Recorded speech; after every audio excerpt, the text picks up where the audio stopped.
Good morning from Sacred Space at Titania's Realm. Just a quick video. It's 9:16 a.m. on the 8th of September 2023 in the space-time continuum in the Gregorian calendar on planet Earth in Brisbane, Australia. On the other side of the planet, I think it's still night time. Isn't that weird? Anyway, I'm making this video. As you can see, it's another glorious morning here in Brisbane, Australia, in my little sacred space. And I haven't brushed my hair yet because I'm going to have a shower shortly and wash my hair and begin the preparations, the glorification, the edification, the girding of my loins and the guarding of my inner spirit for my wild night of dancing tonight, which I'm sure will be just as crazy as it was last fortnight because it's a very packed, busy club. And it was very surreal last fortnight, but I had a good time. And my favourite band is playing again, Alter Egos. Much love to you, Alter Egos. So I will be doing my characteristic tribal, shamanic, wild stomping dance. That's how I dance, people. It's not faked or confectured. I just, I'm short and I'm fat, and I'm a bit tribal, a bit Bodician. So when I dance, I go a little bit wild. And that's the joy of it, isn't it? Especially to hard rock music, It's not like you're going to do the lambada or the tango to hard rock music, although you probably could if you were really committed or committabled. It's a joke, people, about my insanity, which is not insane at all. I'm just watching this delightful little spider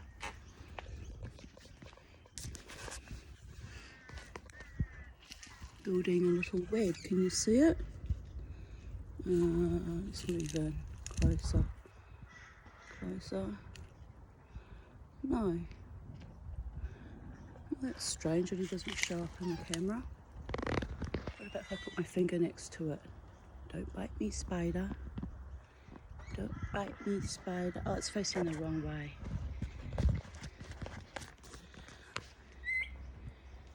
There we go. Nope. What am I doing? What are you doing, you mad woman? Why can't you get the spider? Oh, there he is. There he is. He's saying, "Get out of my face, woman, with your camera. Why are you always doing this with your camera? You used to annoy the dog the same way." I know, but look how beautiful you are, freaking out. You're safe, spider. I don't kill spiders anymore. Not even the poisonous ones.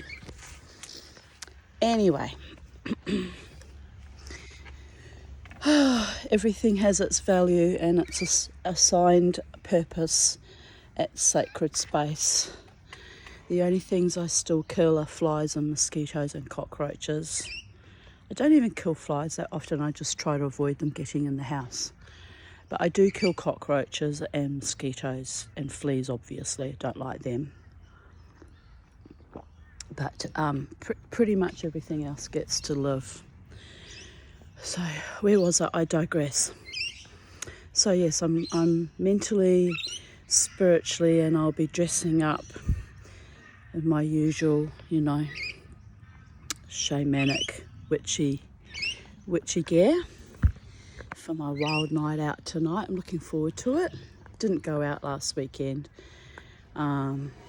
because I decided I'll only go to that club when there's a band on that I particularly like, which means I missed out dancing last weekend, but it's okay because I'm still working through, the stages of grief over Beauregard and I kind of got tired early anyway and needed my rest. So, but tonight is the night, babies. So why am I making this video? I have to get up during the night quite often to pee, although last night was a good night. I only got up twice. And I'm a bit alarmed because my cleaning lady commented that she's having to pee a lot more too. After she finished cleaning the house, she had to run to the loo, and she's been having to do that in recent weeks, which she never had that problem before. I'm a bit freaked out. I said to her, are they putting something in our water, or is there something in our air? Is there something in our food? Because some of us did not accept the alteration of the injectable kind, so yet we're all having the same bladder issues. It's a grave concern. I'm very frightened about it, actually. I even noticed on Facebook there was a meme about having to get up through the night and peeing, and I was surprised how many people responded that they had the same problem. I mean, I've always had this problem since menopause really got into full swing, and I had major bladder surgery back in 30th of October 2007, so you know, it's only natural now that my bladder goes into a bit of decline, but so many people around me are struggling with the same issue. It's very perturbing, very fragile making, very frightening. So anyway, I must buy a filter for my water supply and filter out whatever cocktails are going into our water supply, because I'm convinced that's what's going on. Maybe I'm paranoid, but maybe I'm not. Just looking around how many people are struggling with their bladder, it seems to be a little bit too much of a coincidence. So so during the night I had to get up to, you know, my usual ablutions, which you know, I manage. So I get up and trawl to the toilet, come back. Was it before or after No, it must have been just before I woke up, just on waking, in what I call the twilight zone between waking and sleeping. You know, those few seconds, sometimes up to, in my case, can last, you know, 10, 20 seconds. Because of my sleep apnea, I'm not breathing much during the night either. I tend to stay in that kind of twilight zone a bit longer than other people because I'm sort of coming to full consciousness. Lacking oxygen, hence the purple lips. I'm okay with that. I've lived like that for 20 years, so I was diagnosed in 2003, so haven't died of sleep apnea, which they constantly threatened. And yes, although it is getting a bit more frightening as I age, because your organs tend to slowly shut down, so that could be part of the bladder problems too. And I'm not going to worry about it. I'm going to keep exercising by dancing, insisting on my human right to exercise and to have joy in my life by dancing, even though there has been an orchestrated, escalation of threat in recent months, trying to even deprive me of my normal social activities, which is to go dancing. I'm well aware of that, well aware. It's become so patently obvious what's going on. Hoping that they terrorise the little old lady into staying in lockdown in her home, muttering to herself, making videos for YouTube, and no longer able to have freedom of movement in our 15-minute cities, right? I'm sure that's part of the agenda.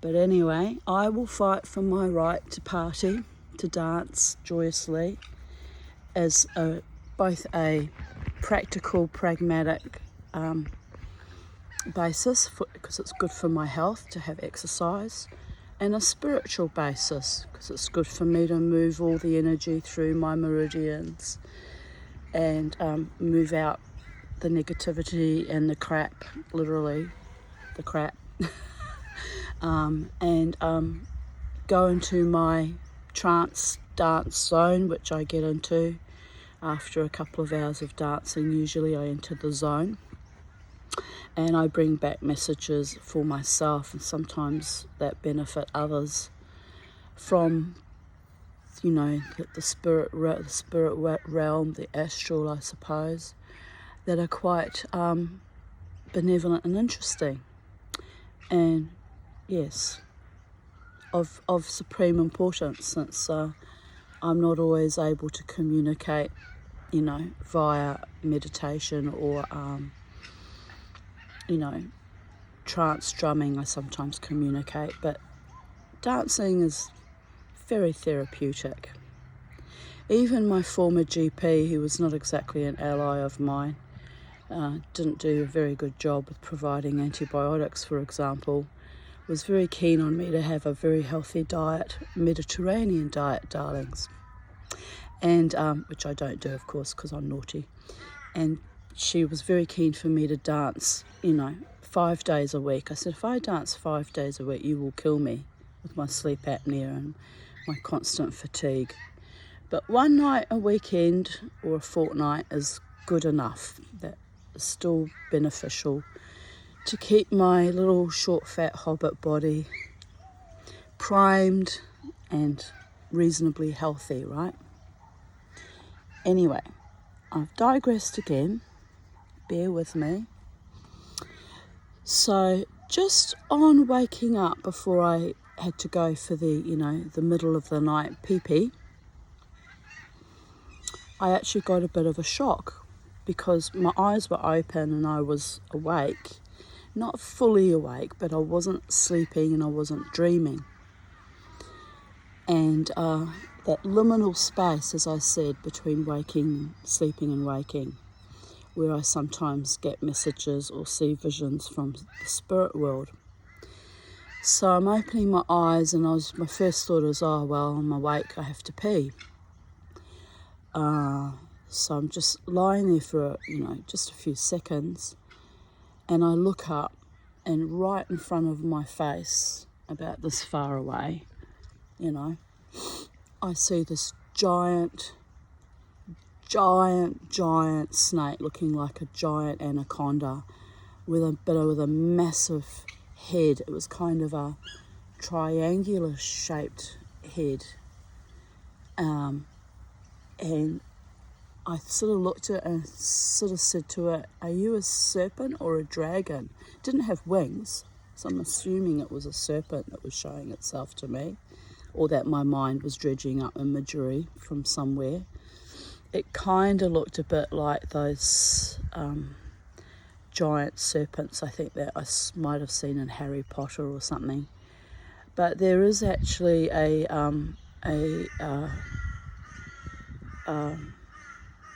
entity that people have seen under the effects of ayahuasca or DMT that indeed does look like a giant serpent, some kind of entity, demon or I don't know what. But anyway, I wasn't frightened. I just looked at it with surprise, because one does not expect, when one is about to lunge themselves out of bed to go pee, see this thing hanging over their bed looking at them. So I sort of looked at it and went, oh, are you a dragon or a snake? And it kind of looked at me in surprise that I wasn't scared. But I think the reason I wasn't really that scared was I wasn't fully integrated, fully awake. So I kind of thought, oh, well, I'm probably dreaming. But I hadn't been dreaming of snakes prior to that moment, you know. And but, you know, as my brain's slowly dying with the sleep apnea and the aging process and menopause and sleep deprivation from getting up to pee during the night, broken sleep constantly, I do see more visions. I am seeing more spirits. And sometimes now, oh, excuse me, sometimes also hearing. When I say hearing, it's not really like an external voice per se, but thought forms that I know are not mine. Or sometimes I do actually get an audible kind of a voice. Sometimes it's a very, very, almost a very quiet, still voice that you're almost a whisper, and I have to say, if that's spirit, can you like speak up? I can't hear you. I can't quite hear you, which is, there's nothing more annoying than someone going in your ear and you can't quite hear it. But there have been occasions when I was younger, when the clairaudience started, that it would be quite loud, almost being yelled at, which was a bit confronting too. I worried that I was developing schizoaffective disorders, but no, I have not. Thankfully, I have not. My mother became increasingly psychic in older age too, like in her late 40s and 50s. And she even said to me at one stage, when I was about 28, 29, just before I left my husband, she said, be prepared that as you get older you will probably get more psychic. And I was like, oh yeah, what makes you think that, Mum? She goes, because it's happening to me now. So I always knew that, you know, it's part of the aging process, or the getting of wisdom, or the defragmenting of our older brains.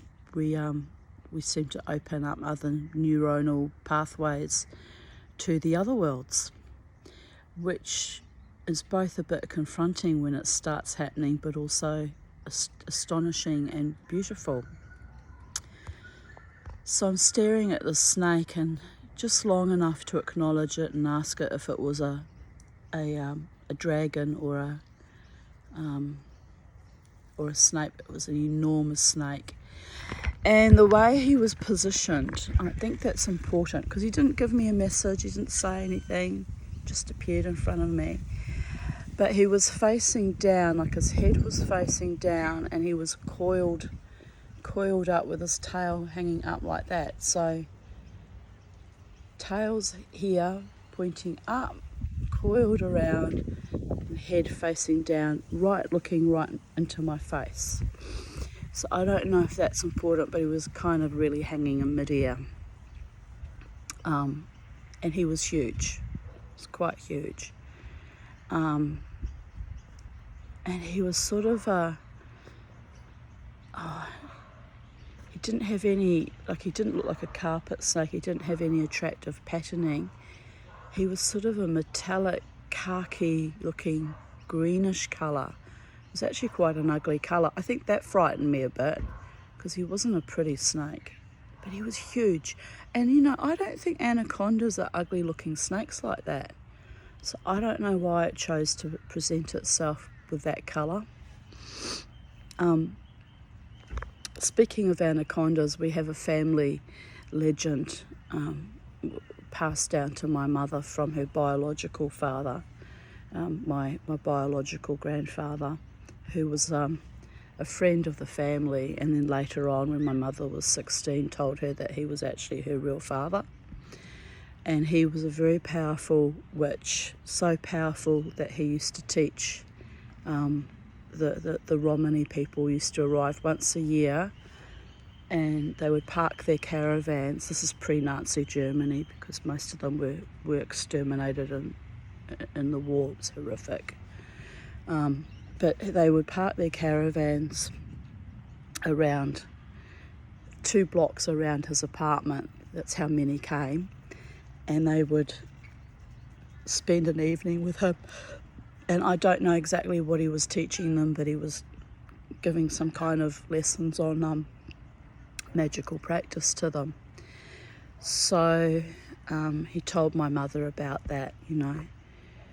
So he was quite famous in Germany, pre-Nazi Germany, for being a witch, being a powerful witch, which is where none of us had his talents or his abilities.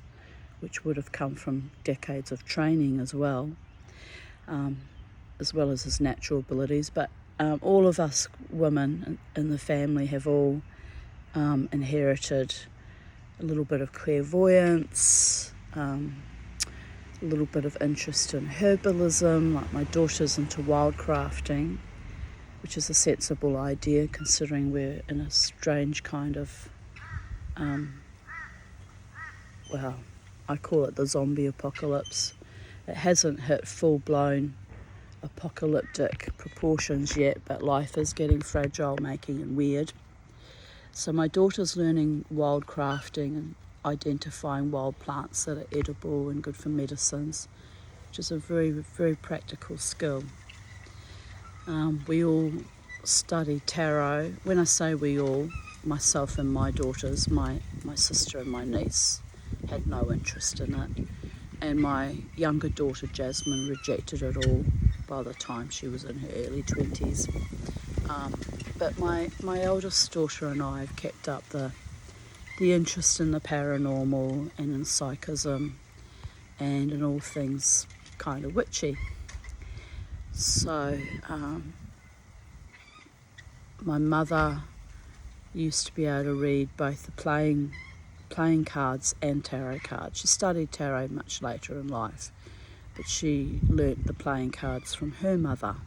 So my grandmother had also her own, mystical little ways, reading playing cards. But it was my biological grandfather that was the actual bona fide witch and was the most powerful one in the family. And I often used to say I wish I had a fraction of his skills. And now I'm getting older, I'm developing all these, I guess, innate abilities that I didn't know I had. My telepathy's getting pretty honed. Although the difficulty with that is I don't always know what exactly it is I'm picking up on. It'll just be sometimes a feeling or a sense of oppression or a kind of a euphoria at times. When things are lovely, I'll be like, oh, well, that's lovely, but that's not mine. What's going on? So I tend to be fairly attuned to what's going on in the zeitgeist via my telepathic abilities. And as I say, they're not always 100% accurate. Like I couldn't go, bank on them and become a professional psychic and actually make money from my skills, because you need accuracy, you need evidence, you need to be able to consistently produce results. So, but yes, I'm very happy with my psychic development over the last 10 or so years. A lot of that was precipitated by my near-death experiences back in 2019 and 2015. Something definitely did open up and bring things to the fore, and I was told that I was being prepared for these times. And my goodness, did I need preparation for these times. Unfortunately, the spirit world didn't think to prepare me by gifting me, enough wealth and financial stability that I could glide through these times without too much horror and terror and anxiety. But that's the cards that were dealt me. So I'm still living on a prayer and a wish, and with the benevolence and kindness and charity of my true friends who adore me and value me and help me along my way, my path on this planet Earth, for which I am deeply grateful. So I don't know what the snake appearing to me, that giant snake appearing to me, actually means. I only stared at it long enough to acknowledge it, and then I was like, right, gotta pee. So up I went off to the loo, and my goodness, what a thing it is to be subject to mortal bodies. So I got back to bed, I've trained myself to fall almost instantly back to sleep, because you know, some nights I'm up 10 or 20 times a night, which is a lot and very draining. So climbed back into bed, went back to sleep, and I didn't get woken up by my bladder again till 7:30 this morning, which was very decent and reasonable of it. She got a good few hours rest, so that was good. So today is a good day. I still feel a bit tired and wrung out, as I haven't been well during the week. Yesterday was okay, but I've been unwell, with tummy issues during the week. So I'm going to take things easy today because I need to summon up energy for the wild dancing tonight. Push my body a little bit more, right? 58 and 4 months. Formidable. So the snake showing itself to me is either a warning of impending danger. It's always dangerous when I go out now, given that I've been so outspoken against our current epoch. And my cleaning lady suggested that I stay home and dance at home because I'll be safer doing that. But, yes, that is true. But again, it's about exercising my human rights to dance and express myself creatively, have exercise, and actually be out in the real world with other humans. So we'll see how we go tonight. If it's threatening and weird again tonight, then I'll have to rethink my plans of going out dancing because, I don't want to put myself in any real danger. But yes, the serpent showing itself to me can mean several things. It could be referring to the Kundalini rising.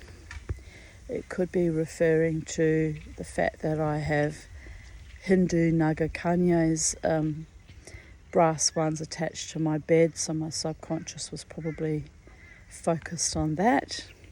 They're half human, half serpent, mermaids, half angel, half mermaid, deities from India. So sometimes in my trances they appear to me. So, but that one wasn't a mermaid. It was most definitely a giant snake. So